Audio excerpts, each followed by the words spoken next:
Tuhan beserta kita, sekarang dan selama-lamanya.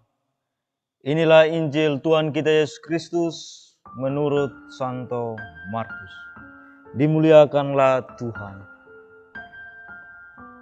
Pada waktu itu, beberapa orang Farisi dan Herodian disuruh menghadap Yesus untuk menjerat dia dengan suatu pertanyaan.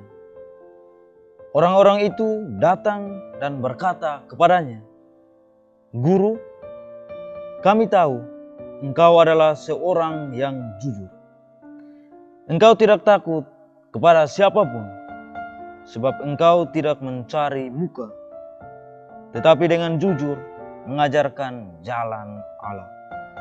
Nah, bolehkah kita membayar pajak kepada Kaisar atau tidak?" Tetapi Yesus mengetahui kemunafikan mereka, lalu berkata kepada mereka, "Mengapa kalian mencobai aku? Tunjukkanlah suatu dinar untuk kulihat." Mereka menunjukkan sekeping dinar. Lalu Yesus bertanya, "Gambar dan tulisan siapakah ini?" Jawab mereka, "Gambar dan tulisan Kaisar."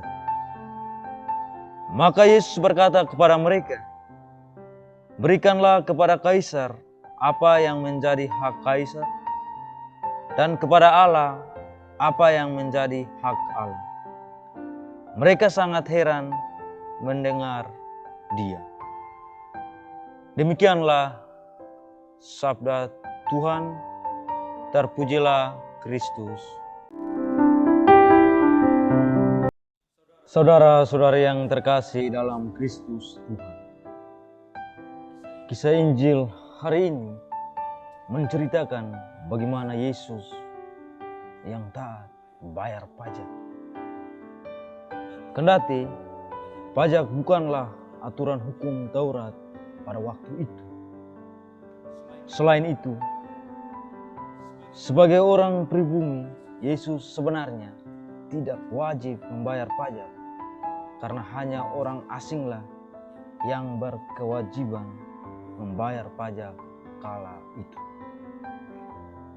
Namun, Yesus tidak mau menimbulkan persoalan di tengah-tengah kaum Yahudi.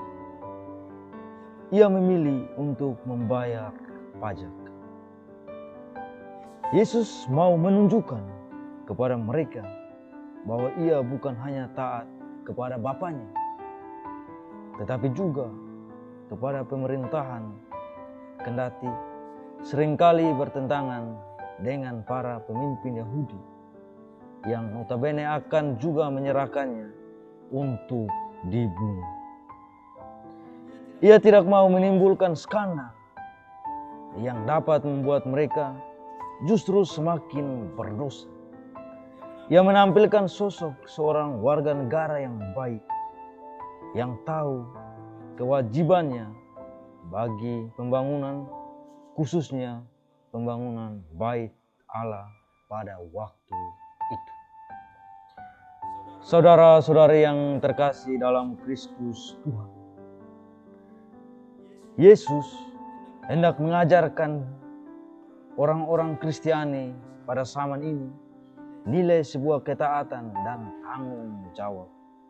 Yang pertama, bahwa ketaatan kepada Bapa harus juga diimplementasikan dalam hidup sehari-hari. Kita ada di tengah-tengah dunia, berarti kita juga turut terlibat dalam kehidupan di dunia ini. Tak terkecuali kita harus membayar pajak. Memang apa yang diberikan melalui pajak sebagai kewajiban kepada negara tidak akan kita rasakan secara langsung. Namun, dengan demikian kita membantu bagi perkembangan dan kemajuan negara, terlebih kehidupan orang lain yang mungkin berkekurangan.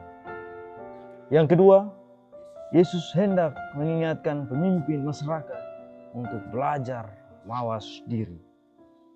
Jangan sampai apa yang dikeruk dari rakyat melalui pajak justru tidak membawa hasil bagi perkembangan dan pembangunan negara ke depan. Jangan sampai rakyat menderita karena hak kesejahteraannya dirampas atau bahkan dihapuskan. Konsekuensi dari itu bisa berlapis-lapis.